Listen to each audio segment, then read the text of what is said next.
How y'all doing, fellas and fellettes? It's your boy JVONTE, and welcome to another episode of JVONTE's World. Today, I'm doing a top 10 movie list. I was thinking to myself, because I'm always doing a lot of thinking. I'm always doing a lot of brainstorming. I want you to get to know me a little bit better. And movies are awesome. As we all know, movies are amazing. Honestly, for me, I'm a horror head, but lately in the past 20 years, we haven't had a lot of good horror movies, unfortunately. Just a lot of reboots and remakes and retwists of old movies that have already came out without all the traditional tokes of the 80s and 90s. That sucks. But I'm more than just a horror fan. I watch everything. I watched everything. I have a few movies that just impact me the most, more than anything else. Just like with music, when I think of a movie in terms of my top 10, I think of how does that movie make me feel? What does that movie make me think? I want to feel and I want to think. If it doesn't make me feel or think, then I would never put it in my top 10. I want to feel. I want to think. I want to live outside of the norm. That's why movies that are good and funny, that's fine to be good and funny, but it just entertains me. I watch it one and done. There's a million movies I've seen. No, not a million. I always use the word million. There's about 50,000 movies I've probably seen in my life that I've watched literally one time and never wanted to watch it again. But I was definitely entertained by that movie. Now, without further ado, let's go ahead and get to the top 10 so I can let y'all know what top 10 movies in this universe stand out for me as my favorites. See ya! Starting the movie off at number 10, 1983's Scarface. This is a certified hood classic. Man, I've seen it hundreds of times, but it never gets old. Every time I even see it on cable, like if I'm scrolling through cable and I see it, I'm gonna watch it. It's an amazing movie. It's really nothing to say in terms of comments as to why, because it's a classic. What more can I say that has not been said before? Hey, they had a game for this on PS2 though. It was dope. Number 9, Menace to Society. I'm gonna tell you like this. This was like the hood version of Boys in the Hood. You would think Boys in the Hood was hardcore, but nah, Menace to Society was hardcore. I'm gonna tell you why. Because it gave a realistic depiction of life in the hood. And I always wanted to know what it was like living in the hood. Because I wasn't really raised. I stayed around the hood, but I never lived in the hood. So, and then it gets you a picture of the 90s. Also, I like the whole 90s culture of it all. How people was dressed, how they used to talk, the music they listened to. Hey, Menace to Society. It's on Netflix. Aladdin, number 8. Woo! It's an animated movie. I know, like, why does this dude got an anime? Yeah, I'm gonna tell you why I got an animated movie. Because Aladdin is the business. Who don't remember Aladdin? As a child, the game was super hard to beat. But the movie is, man, I'm lost for words, honestly. I will say rest in peace to Robin Williams, man, because I feel like he really brought the movie to life with Genie. I think without Genie, it wouldn't be the movie it's supposed to be. The imagery is amazing, the colors, the voice actors. Aladdin is dope. I also used to watch a series that was on Toon Disney. Hey, for real. Toy Story, number 7. The first digitally animated movie. What can I say about Toy Story other than it's mega dope? Mega dope. I mean, gosh darn it. It is probably one of the dopest movies I've ever seen. Woody, Buzz, I used to have all the toys, the blanket. I ain't got a lot to say because everything has already been said. And these are some low tier movies to me. I was just brainstorming and it was like, okay, yeah, these are some movies I really, really like and I have watched faithfully over the years.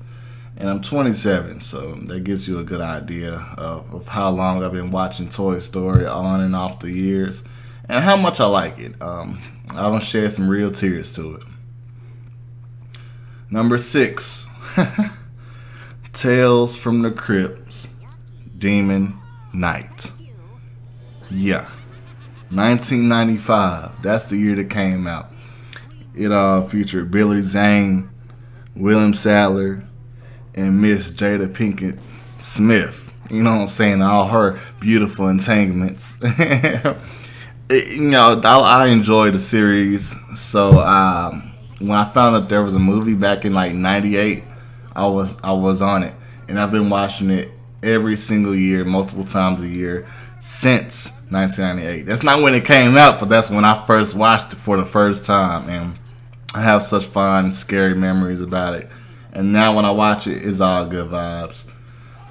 Yes, indeed. Tales from the Crypt, Demon Knight. You gotta check it out if you have not checked it out. Also, check out the series, Tales from the Crypt. Dude is funny as hell. Child's Play, number 5. Child's Play 2. I'm gonna be 100 with you. I ain't got much to say about Child's Play 2. It is a really good movie. Better than the first one. Better than the third. And sure as hell better than the fourth and fifth. Child's Play 2 is funny as hell. It's a thrill ride. So many good death scenes. Man, hey, they actually got it on HBO Max right now. I just watched it again recently for the second time. I got all the DVDs. You know, Chucky in general was a good series. Child's Play. Got to check that out. Number 4, From Dusk Till Dawn. Yes, indeed, Quentin Tarantino's masterpiece after Pulp Fiction. This movie is funny. It's supposed to be scary, but even as a kid, I wasn't really as scared as I was just laughing.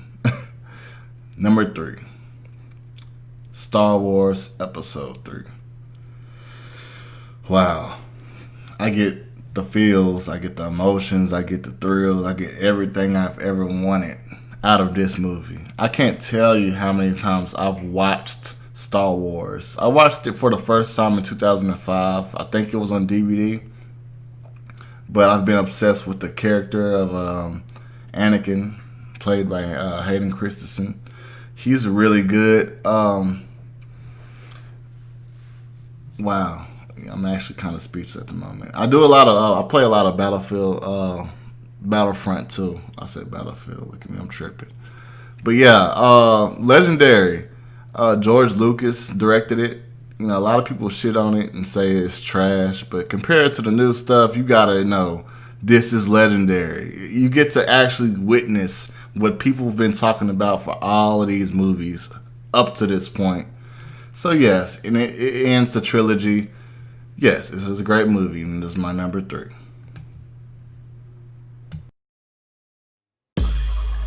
Number 2. I just want to let y'all know one thing. Stephen King's It is a great movie. I'm talking about the old version, not the new version. The new one is actually pretty dope. I've seen it, and it's cool. The first part 1. Part 2 is kind of garbage. But the one that makes me feel the most emotionally is the classic Stephen King's It, and that is definitely number 2 for me. I've literally watched it for hours and hours and hours on hours. So I just want to clarify that it's just the classic version and not the new version. No disrespect to Stephen King. I don't get you. Number 2. Adding to what I said earlier. Oh, of course, Stephen King's It. And this is the original version, not the new version. I'm not gonna poop on a new version. I'm just saying this is the one that really grinds my gears. Like, this is the one that gets my blood pumping.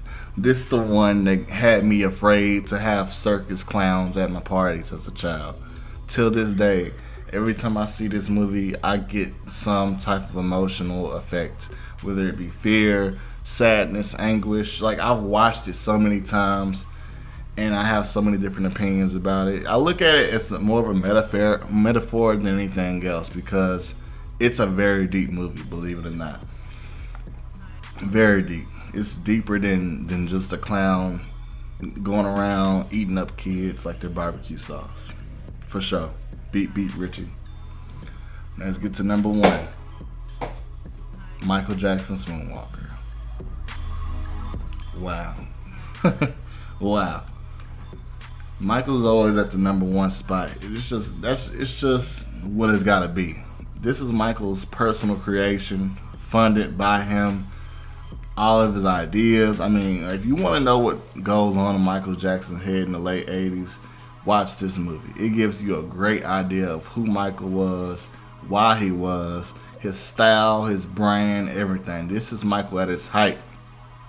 This was during the Bad tour. The Bad album just came out. Man, you know what? I got so much to say for this one. I got so much to say. I'm gonna have to I'm gonna have to do a deep dive into this movie, because I think a lot of people don't even know about this movie. Like, there are big fans who don't know about this movie. So I'm definitely gonna have to do something special for this one. Michael Jackson Moonwalker at the number 1 spot. Okay. Now that you have my top 10, you know what I like, what I don't like, you know. So I probably messed your head up with that Dust Till Dawn joint, you know what I'm saying? That's one of them classic movies that, man, hey, if you have not seen at least one movie in my top 10, go check it out. And you probably already seen this coming with the Moonwalker, man. Every one of my top 10 got Michael somewhere in there. Somewhere Michael moonwalking up in there, you dig? Yeah, but Moonwalker is one of those movies that people probably don't even know exists. So you know what? I think my next video is gonna lead up into something new, something bigger than the top 10. A review, G. See you in the next video. Hello. No, that little shit. No. Hello.